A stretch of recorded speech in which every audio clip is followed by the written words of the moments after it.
بسم اللہ الرحمن الرحیم۔ آج کی ویڈیو میں ہم یہ دیکھیں گے کہ یوسف علیہ السلام نے جیل کی اذیت ناک زندگی کو کس طرح پرسکون بنایا۔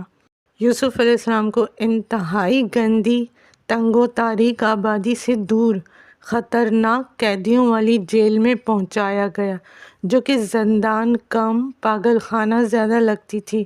یہاں جو بھی طاقتور ہوتا وہ دوسرے قیدیوں کو مارتا، ڈراتا، دھمکاتا۔ جب یوسف علیہ السلام نے یہ دیکھا تو ان سے برداشت نہیں ہوا اور انہوں نے ظلم مار پیٹ کو روکنے کی کوشش کی، جس کی پاداش میں انہیں 50 کوڑے مارے گئے اور وہ بالکل نڈھال ہو کر گر گئے۔ سب حیران ہو کر جمع تھے کہ اتنی چھوٹی عمر کا لڑکا عزیز مصر کا مشیر اور پیشکار رہ چکا ہے اور اتنی سزا کیوں مل رہی ہے۔ ادھر زلیخا بھی پریشان تھی کہ اگر یوسف سزا پا کر بھی نہ بدلے تو وہ اسے ہمیشہ کے لیے کھو دے گی۔ یوسف نے بہت دکھ اور تکلیف سے دعا مانگی کہ اے خدا، میں نے تیری رضا کے لیے سب کچھ چھوڑا، مجھ پر آسانی فرما۔ ساتھ ہی زلیخا اور پوطیفار کے لیے بھی دعا کی۔ ادھر زلیخا کو لگ رہا تھا جیسے اس کی دنیا ویران ہو گئی ہو۔ جیل میں موجود ظلم اور مار پیٹ کرنے والا قیدی وہی شخص تھا جسے بچپن میں چوری کا اعتراف جرم کروانے کے لیے یوسف علیہ السلام نے بہت ہی دانشمندانہ ٹرک چلائی تھی۔ یوسف علیہ السلام کو تمام قیدیوں کے ساتھ رکھا گیا، جن میں 2 وہ قیدی بھی شامل تھے جن میں سے ایک نے بادشاہ آمون حتب کو کاہنوں کی سازش کے تحت زہر ڈالا تھا، جبکہ مار پیٹ کرنے والے قیدی کو الگ کوٹھڑی میں ڈال دیا گیا تھا۔ قید خانے کی گندگی کو یوسف علیہ السلام نے اپنے ہاتھوں سے صاف کرنا شروع کر دیا۔ تمام قیدی جمع ہو کر اسے حیرت سے دیکھنے لگے۔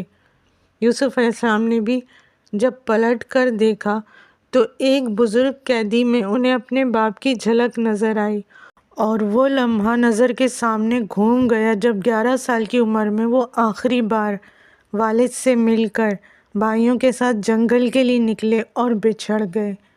یوسف علیہ السلام کے آنسو بہنے لگے۔ قصر پوطیفار کے ملازم میمی صابو یوسف علیہ السلام کے لیے کئی دن کے حساب سے اچھا کھانا اور فروٹ لے کر زندان میں آیا اور گلے لگ کے روتے ہوئے یوسف علیہ السلام کو کھانا دیا۔ ساتھ ہی جیلر کو رودامون کی طرف سے خط بھی دیا، جس میں لکھا تھا کہ یوسف کو عزت و احترام سے رکھا جائے۔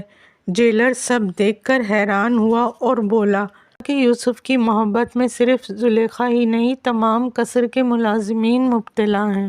پھر جیلر نے دیکھا کس طرح یوسف علیہ السلام نے اپنا سارا کھانا قیدیوں میں تقسیم کر دیا، سب سے بہت پیار و محبت سے بات کر کے سمجھایا کہ کیوں اتنی گندگی، کیڑے مکوڑوں اور چوہوں کے ساتھ رہنا برداشت کیا ہوا ہے، اور پھر سب کو جیل کی صفائی پر لگا دیا اور خود بھی صفائی کرتے رہے۔